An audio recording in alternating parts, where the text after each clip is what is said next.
شعبان المعظم کے آخری عشرے میں ہم اور آپ بیٹھے ہیں، اور چند دنوں کے بعد ہم ایک ایسے مبارک مہینے میں داخل ہونے والے ہیں جس مہینے کا استقبال حضور اکرم صلی اللہ علیہ وسلم رجب سے فرمایا کرتے تھے۔ گویا ہم شعبان کے مہینے میں ہیں، اور اس سے قبل کا جو مہینہ تھا وہ رجب کا تھا۔ صحابی رسول فرماتے ہیں کہ اللہ کے نبی صلی اللہ علیہ وسلم جب رجب کے مہینے کا چاند طلوع ہوتا تھا تو رسالت مآب صلی اللہ علیہ وسلم ایک دعا فرمایا کرتے تھے۔ وہ دعا یہ تھی کہ اللہم بارک لنا فی رجب وشعبان ورمضان، اے اللہ ہمارے لیے رجب کے مہینے میں برکتیں پیدا فرما، شعبان کے مہینے میں ہمارے لیے برکتیں پیدا فرما، اور رمضان المبارک کے مقدس مہینے کو بھی ہمارے لیے برکت کا باعث بنا دے۔ یہ اہتمام حضور اکرم صلی اللہ علیہ وسلم کا رمضان المبارک سے پہلے کا ہوتا تھا، اور جب شعبان کا مہینہ آتا تھا تو صحابہ اکرام رضوان اللہ تعالی علیہم اجمعین نے اللہ کے نبی کے عبادت کے ذوق کو بتلایا کہ حضرت اسامہ بن زید فرماتے ہیں کہ میں نے اللہ کے نبی صلی اللہ علیہ وسلم سے فرمایا کہ یا رسول اللہ، رمضان کے علاوہ جو 11 مہینے ہیں، ان مہینوں میں میں نے آپ کو شعبان کے مہینے سے زیادہ کسی مہینے میں روزہ رکھتے ہوئے نہیں دیکھا۔ تو اس کی کیا وجہ ہے کہ مہینے تو سال کے 11 اور بھی ہیں، لیکن آپ صلی اللہ علیہ وسلم شعبان کے مہینے میں روزوں کا اتنا اہتمام۔ تو اللہ کے نبی صلی اللہ علیہ وسلم نے فرمایا کہ یہ رمضان المبارک کے مہینے کہ ایک تو اس کا استقبال اور تیاری ہے، اور دوسری بات جو اللہ کے نبی صلی اللہ علیہ وسلم نے ارشاد فرمائی، جو اہم بات ہے، وہ یہ ہے کہ شعبان کے مہینے میں اللہ کے بندوں کے اعمال اللہ کی طرف پہنچتے ہیں۔ جیسے ہم شب برأت کے بارے میں ایک بات یہ کی جاتی ہے کہ اعمال پیش ہوتے ہیں، تو اللہ کے نبی نے فرمایا کہ یہ شعبان المعظم کا جو مہینہ ہے، اس مہینے میں اللہ کے بندوں کے اعمال اللہ کی طرف پہنچتے ہیں، اور میں محمد یہ چاہتا ہوں کہ جب میرے اعمال اللہ کے پاس پہنچیں تو میں روزے کی حالت میں ہوں، ایک بابرکت ماحول کے اندر میں ہوں۔ اس لیے میں شعبان کے یکم شعبان سے شعبان کے آخری دن تک اللہ کے نبی پورے کے پورے شعبان کے مہینے میں روزوں کا اہتمام فرمایا کرتے تھے۔ اور علامہ ابن رجب حنبلی وہ یہ کہتے ہیں کہ یہ جو شعبان کے مہینے میں روزوں کا ذوق اور شوق پیغمبر مصطفیٰ صلی اللہ علیہ وسلم کا تھا، اور پھر صحابہ کا بھی تھا۔ احادیث کا مفہوم ہے کہ صحابہ کرام جو قرآن پر ان کے سر جھک جاتے تھے، اپنے اموال کی زکوٰۃ دینا شروع کر دیتے تھے کہ ہم ایک برکت والے مہینے میں داخل ہو رہے ہیں۔ تو یہ بات کہ شعبان کے مہینے میں عبادت کا تھوڑا ذوق بڑھ جاتا ہے، روزوں کا اہتمام اور قرآن مجید کی تلاوت کا اہتمام، یہ ساری چیزیں رمضان المبارک کے مقدس مہینے کے لیے کیا تھی؟ تیاری تھی، استقبال تھا۔ تو ہم بھی استقبال والے ایک وقت اور ماحول کے اندر ہیں، لیکن ہم میں سے کسی کو یہ پتہ نہیں ہے کہ ہمیں میں سے کس کو رمضان المبارک کی یہ بہاریں نصیب ہوں گی یا نہیں ہوں گی، کیونکہ زندگی نے ہم سے تو کوئی ایسی کمٹمنٹ کی نہیں ہے کہ ہمیں وہ رمضان کا یہ مہینہ دے گی۔ جیسا کہ گزشتہ جمعۃ المبارک کی بتلایا گیا کہ اللہ کے نبی صلی اللہ علیہ وسلم نے صحابہ سے زندگی کے بارے میں جب سوال کیا تھا تو ایک صحابی نے کہا تھا کہ سورج جب طلوع ہوتا ہے تو مجھے یقین نہیں ہوتا کہ غروب میری زندگی کا سورج، میں اس سورج کو غروب ہوتا بھی دیکھوں گا یا نہیں۔ یعنی مجھے اپنی زندگی پر اس قدر یقین اور اعتماد ہے کہ مجھے یقین ہے اللہ تعالیٰ کی طرف سے جو انسان کی زندگی کا ایک وقت مقرر ہے کہ میں کیا معلوم کہ آج کی اس زندگی کا سورج دیکھ سکوں گا شام غروب ہوتا۔ دوسرے صحابی سے پوچھا تو انہوں نے کہا یا رسول اللہ اتنا مختصر اس زندگی کو سمجھتا ہوں کہ جب نماز کے لیے کھڑا ہوتا ہوں تو یہ یقین نہیں ہوتا کہ سلام بھی پھیر سکوں گا یا نہیں۔ اللہ کے نبی نے بھی زندگی کے بارے میں ایک تصور پھر ان صحابہ کو بتلایا، وہ یہ تھا کہ اے میرے صحابہ مجھے تو اتنا یقین بھی نہیں ہے کہ میں دائیں طرف سلام پھیرتا ہوں تو کیا معلوم کہ میں بائیں طرف بھی پھیر سکوں گا یا نہیں۔ یہ تو اتنی مختصر سی ہے، اس لیے ہم میں سے کسی کو یہ معلوم نہیں۔ کتنے لوگوں کو دیکھا ہے رمضان سے ایک دن پہلے، 2 دن پہلے، 4 دن پہلے، ہم میں سے کتنے ہیں جنہوں نے یہ اموات دیکھی ہیں؟ ابھی جو گزشتہ پیوستہ ان دنوں میں کتنی اموات ہوئیں، یہ سب لوگ رمضان کی تیاری کے لیے تھے اور دلوں کے اندر ایک امنگیں تھیں، آرزوئیں تھیں کہ اس ماہ مبارک میں ہم یہ کریں گے وہ کریں گے، لیکن ان کی زندگی کا پتہ کٹ چکا تھا، انہیں یہ بہاریں نصیب نہیں ہو سکی۔ اب ہم مراد بیٹھے ہیں، ابھی سے ایک تہیہ کریں، عزم کریں، ارادہ کریں کہ آنے والا رمضان المبارک کا مہینہ اگر اللہ تعالی ہمارے نصیب اور مقدر میں لکھیں گے، ہم اس مہینے میں عبادت کے ذوق اور شوق کو اتنا بڑھائیں گے کہ سال کے 11 مہینوں میں ہمیں ٹریننگ ہو جائے کہ ہم نے عبادت کیسے کرنی ہے۔ ہم اپنے جب بڑوں کی زندگیوں کو دیکھتے ہیں نا، اپنے بڑوں کی، وہ لوگ کفر، فسق، شرک اور آج کل کی بے حیائی، فحاشی، عریانیت اور فتنے کے زمانے سے بہت دور لوگ تھے۔ ان کی زندگیوں کا جب انسان مطالعہ کرے نا، ہمیں یہ مطالعے کا ذوق اور شوق نہیں ہے۔ اپنے بڑوں کی زندگیوں کو پڑھیں جو ہمارے بڑے گزرے ہیں۔ جب بھی کسی بزرگ کے پاس بیٹھتے ہیں نا تو وہ ایسے ایسے زندگی کے تجربات بتاتے ہیں اور ایسے ایسے زندگی کے نشیب و فراز ہمارے سامنے رکھتے ہیں، انسان حیران ہو جاتا ہے۔ ان کی عبادت کا ذوق بھی ایسا ہے۔ تو اپنے اکابر کی، اپنے بڑوں کی زندگیوں کو پڑھیں، ان کی عبادت کا ذوق کیا تھا۔ بسا اوقات تو ذہن میں شیطان یہ خیال ڈال دیتا ہے اللہ کے نبی وہ تو پیغمبر تھے، ہم کیسے ان جیسے ہو سکتے ہیں؟ صحابہ وہ تو صحابہ تھے، ہم کیسے ان کی طرح ہو سکتے ہیں؟ ٹھیک ہے ان کی طرح نہیں ہو سکتے، لیکن ان کی طرح اپنی عبادت اور ریاضت کو یوں سمجھ لیجئے ان کی طرح ایک تصویر تو بنا سکتے ہیں۔ اللہ تعالیٰ تو ہماری کوشش کو قبول کر لیں گے نا۔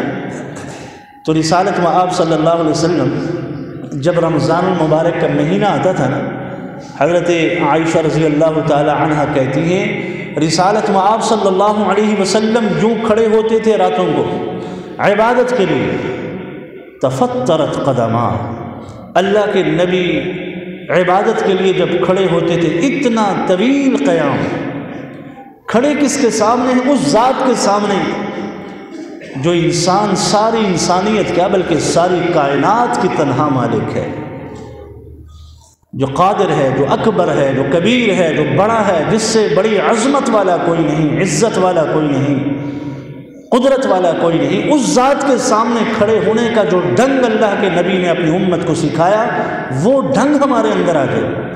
کھڑے ہم بھی ہوتے ہیں، سوچ اور فکر کہاں ہوتی ہے؟ ساری دنیا کے مسائل نماز کی حالت میں دماغ میں آ جاتے ہیں، یہ بھی کرنا ہے وہ بھی کرنا ہے۔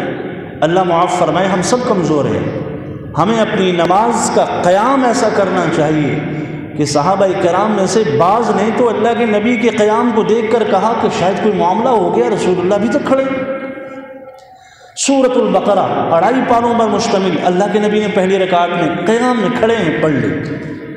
سورہ آل عمران پڑھ لی، 4.25 پارے ہو گئے۔ سورۃ النساء پڑھ لی قیام کی حالت میں، 5 پارے، 5.25 پارے قیام کی حالت میں اللہ کے نبی پڑھ رہے ہیں۔ تو حدیث کہتی ہے رسالت مآب صلی اللہ علیہ وسلم کے پاؤں مبارک پر ورم آ جاتا تھا، سوجن ہو جاتی تھی، یہ عبادت کی وجہ سے۔ یوں کسی لائن میں کھڑے ہو کر اپنے کوئی دنیا کے مفاد کے لیے نہیں، عبادت کی وجہ سے۔ اور اسی طریقے سے اللہ کے نبی کا قیام کے بعد رکوع ایسا ہوتا تھا طویل، سجدہ ایسا ہوتا تھا طویل۔ اہل علم نے کہا نا کہ لمبی رکعت افضل ہے یا زیادہ رکوع سجدے افضل ہے؟ ایک آدمی 2 رکعت پڑھتا ہے، ایک آدمی 10 رکعت پڑھتا ہے، افضل کیا ہے؟ تو بعض نے کہا دن کے اوقات میں زیادہ رکعتیں افضل ہیں، اور رات کے اوقات میں زیادہ قیام کرنا یہ افضل ہے۔ اللہ کے نبی صلی اللہ علیہ وسلم رات کے وقت میں قیام آپ کا لمبا ہوتا تھا، یہی مسلک امام ابو حنیفہ رحمۃ اللہ علیہ کا بھی ہے۔ تو یہ اللہ کے نبی کی ترتیب زندگی تھی جو سیدہ کائنات، ہم سب کی ماں، مسلمانوں کی ماں، انہوں نے ہمیں بتلائی کہ پیغمبر مصطفیٰ صلی اللہ علیہ وسلم کی عبادت کا یوں ذوق بدل جاتا تھا۔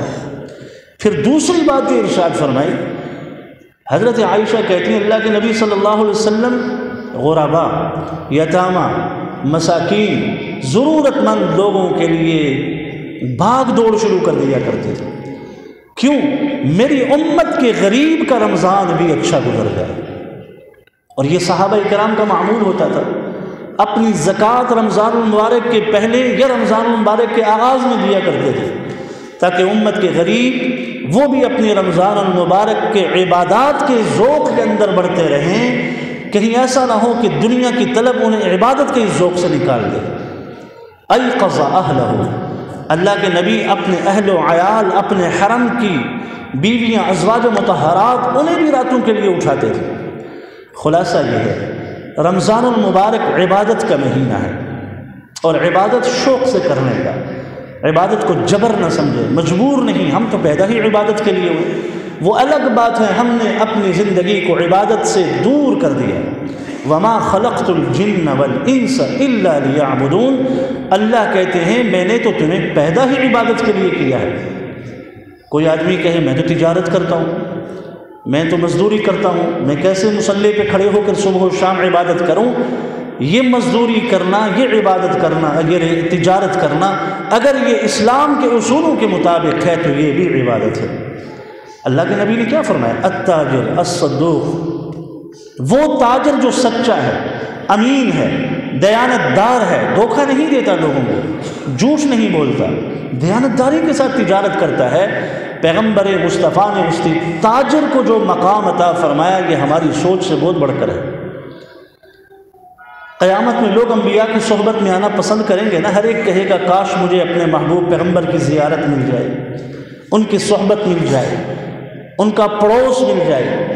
تو اللہ کے نبی نے دنیا میں بتا دیا تمہاری یہ تجارت اگر سچائی پر مبنی ہے، دیانت داری پر مبنی ہے، تو رسالت میں آپ صلی اللہ علیہ وسلم نے اپنی امت کے لوگوں کو ارشاد فرمایا، اے میری امت کے لوگوں، اللہ تمہیں قیامت کے دن نبیوں کا، شہداء کا، صالحین کا ساتھ عطا فرمائے۔ شرط کیا ہے؟ دیانت داری ہو، اسلام کے اصول ہوں، جھوٹ نہ ہو، فریب نہ ہو، دھوکہ نہ ہو۔ ہمارے ہاں کیا ہوتا ہے وہ آپ لوگ جانتے ہی ہیں، جو آدمی دیانت داری سے تجارت کرتا ہے اللہ اس کے مال میں اتنی برکتیں پیدا فرماتے ہیں انسان تصور بھی نہیں کر سکتا۔ تو یہ اللہ کے نبی صلی اللہ علیہ وسلم کی عبادت کا ایک ذوق تھا جو حضرت عائشہ رضی اللہ تعالی عنہا نے بتلایا۔ حضرت عبداللہ بن مسعود فرماتے ہیں کہ اللہ کے نبی صلی اللہ علیہ وسلم کے سامنے ایک آدمی کا ذکر ہوا کہ یا رسول اللہ وہ آدمی صبح اٹھتا نہیں ہے، ہمارے ہاں بھی 10 بجے تک بستر کو ہم چھوڑ نہیں سکتے، کیا ہے یہ رات کو لیٹ کاروبار دکان بند کرتے ہیں، محنت مزدوری کر کے لوٹتے ہیں، یا مہمان آگے گپ شپ میں مصروف ہیں، رات 11 بج گئی 12 بج گئے تو صبح آنکھ کہاں سے کھلے گی؟ تو ایسے آدمی کا ذکر ہوا اللہ کے نبی صلی اللہ علیہ وسلم کے پاس، تو اللہ کے نبی نے کیا فرمایا؟ ہم ذرا اپنے اس پیغمبر مصطفیٰ کے اس فرمان کو ذہن میں رکھیں اور اپنی زندگی کے اس طرز عمل کو دیکھیں کہ ہم کیا کر رہے ہیں۔ اللہ کے نبی نے فرمایا یہ وہ آدمی ہے جس کے کانوں میں شیطان نے پیشاب کر دیا ہے، اذنئی، دونوں کانوں میں، اور ایک حدیث میں ہے اذن، ایک کان میں۔ یہ دیکھیں اگر ہم میں سے کوئی کسی چیز پہ پیشاب کرتا ہے تو اس کا مطلب یہ ہوتا ہے نا کہ وہ چیز انتہائی حقارت والی ذلیل ترین چیز ہے کہ انسان پیشاب کر دے۔ تو گویا اللہ کے نبی کے اس فرمان سے یہ بات سمجھ میں آتی ہے کہ جو آدمی صبح نہیں اٹھتا، محدثین نے فرمایا صبح نہ اٹھنے کے 2 مطلب ہیں، ایک تو یہ تہجد کے لیے نہیں اٹھتا، اور دوسرا یہ کہ فجر کی نماز کے لیے نہیں اٹھتا۔ تو اللہ کے نبی نے اس کی یہ مثال دی، کیا مطلب کہ شیطان کے نزدیک بھی یہ آدمی اتنا ہی حقیر ہے۔ شیطان کے نزدیک شیطان وہ جو پوری دنیا میں سب سے زیادہ پوری کائنات میں ذلیل اور حقیر ترین، اور پھر اس حقیر ترین نے کس کو حقیر سمجھا؟ اس شخص کو حقیر سمجھا جس کی آنکھ نہیں کھلتی اللہ کے سامنے جھکنے کے لیے، مصلی پہ کھڑے ہونے کے لیے، رات نصف رات آگے ثلث رات کے طویل حصے تک بیٹھ کے کیا کیا ہم لوگ کہتے سنتے غیبت اور کیا کیا اپنی آنکھوں سے دیکھ رہے ہوتے ہیں، کہاں کہاں ہوتے ہیں، کوئی کہاں کوئی کہاں۔ آگے رمضان بھی آ رہا ہے، پوری رات تجارت میں ہوتی ہے، تو لیکن آخری پہر میں ہمارے ساتھ یہ معاملہ ہوتا ہے کہ نماز کے لیے بھی نہیں اٹھ سکتے۔ تو اللہ کے نبی صلی اللہ علیہ وسلم نے کیا بات ارشاد فرمائی کہ یہ وہ آدمی ہے کہ جس کے کانوں میں شیطان نے پیشاب کیا۔ ہم نے اپنی تقدیر کو اچھا یا اپنے آپ کو برا، یہ ہم اپنے اعمال سے کر رہے ہیں۔ بما کسبت ایدی الناس، زمین میں فساد پھیل رہا ہے، ظہر الفساد فی البر والبحر، یہ بما کسبت ایدی الناس ہے، ہمارے اپنے اعمال ہیں۔ تو ہمیں اس چیز پر غور و فکر تو کرنا چاہیے نا۔ رمضان اسی لیے آ رہا ہے، راتوں کو اٹھنے کا ذوق بڑھے، اللہ کے سامنے جھکنے کا معمول ہماری زندگی کا بن جائے، قرآن مجید کی تلاوت کا اہتمام ہماری زندگی کا ہو جائے۔ یہ رمضان اور قرآن کا یہی تو رشتہ ہے۔ تو صحابہ کرام کے بارے میں آتا ہے قرآن پر یوں جھک جایا کرتے ہیں، سینے سے لگاتے تھے، یوں قرآن کے ساتھ لگ گئے اور پڑھتے رہے، صبح قرآن شام قرآن۔ کیوں؟ ہم میں سے اگر کوئی چاہتا ہے نا کہ یار میں فلاں کے قریب ہو جاؤں، بڑے عہدے منصب والا ہے، قریب ہو جاؤں، تو یہ قرب کیسے ملتا ہے؟ اس کے لیے لوگ بڑے پاپڑ بیلتے ہیں، بڑا پیسہ خرچ کرتے ہیں، بڑا وقت لگاتے ہیں، کیا جی مجھے اس کی کمپنی مل جائے۔ اچھا جب مل جائے بھلے سے وہ 1 منٹ کے لیے، 2-3 سیکنڈ کے لیے کیوں نہ ہو، جب تک اس کے ساتھ ایک سیلفی نہ رہنے شوق پورا نہیں ہوتا، پھر اس کی نمائش نہ کر دیں اس کا بھی شوق پورا نہیں ہوتا۔ تو اتنا ذوق اور شوق ہم دنیا کے اس آدمی جو صاحب منصب ہے اس کے قریب ہونے کے لیے کتنا شوق ہم رکھتے ہیں۔ قرآن ایک ایسی چیز ہے کہ جو اللہ کے قریب انسان کو کرتی ہے، اللہ کا قرب۔ یہ رمضان اللہ کے قریب کرنے کے لیے ہم اپنے مالک سے اس ماہ مبارک کے بقیہ 11 مہینوں میں اتنے دور چلے جاتے ہیں، اللہ اس ماہ مبارک میں اپنے رحمت کی آغوش میں ہمیں لینا شروع کرتے ہیں۔ اور یہ آغوش رحمت ایسی ہے کہ جس میں پھر انسان کو کسی بھی چیز کی طلب نہیں ہوتی۔ محمود، ایاز، 2 نام ہم نے تاریخ میں سنے ہیں، ایک بادشاہ ایک غلام۔ تو محمود نے اپنے وزراء سے کہا جس چیز کی تمہیں طلب ہے ہاتھ رکھ لو اس کے اوپر۔ تو کسی وزیر نے کون سی دولت پہ ہاتھ رکھا، کسی نے ہیرے جواہرات پہ ہاتھ رکھا، کسی نے کہاں ہاتھ رکھا۔ ایاز یہ محمود کا اتنا ہوشیار چالاک ایک ملازم، ایک غلام ہوا کرتا تھا، اس نے جا کر محمود کے سر پر ہاتھ رکھ لیا۔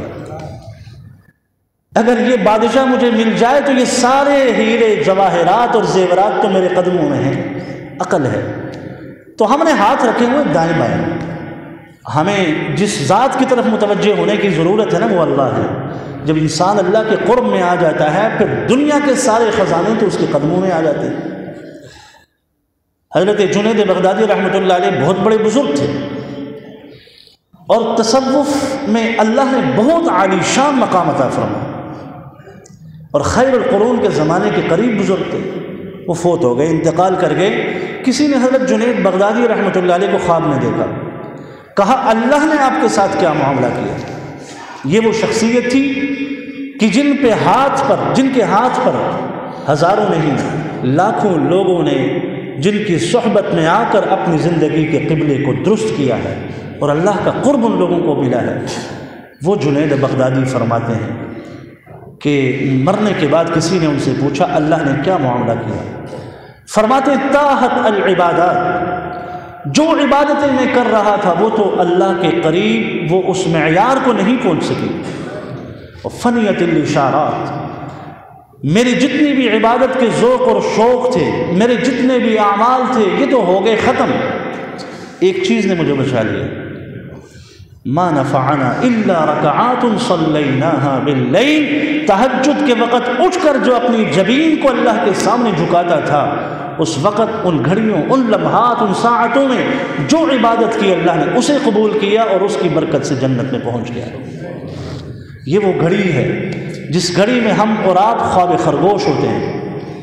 قرآن نے اسی کے بارے میں کہا نا، تتجافى جنوبهم عن المضاجع يدعون ربهم۔ اہل ایمان کی یہ شان ہے، وہ اپنے بستروں کے قریب نہیں جاتے تھے۔ پیغمبر مصطفیٰ نصف لیل یا آخری ثلث، رات کا آخری تیسرا حصہ، 9 گھنٹے کی رات ہے تو 6 گھنٹے آرام کریں، آخری 3 گھنٹے کھڑے ہو جائیں۔ حضرت رشید احمد گنگوہی رحمۃ اللہ علیہ 70 سال کی عمر میں تہجد کے وقت میں 2.5 گھنٹے عبادت کیا کرتے تھے۔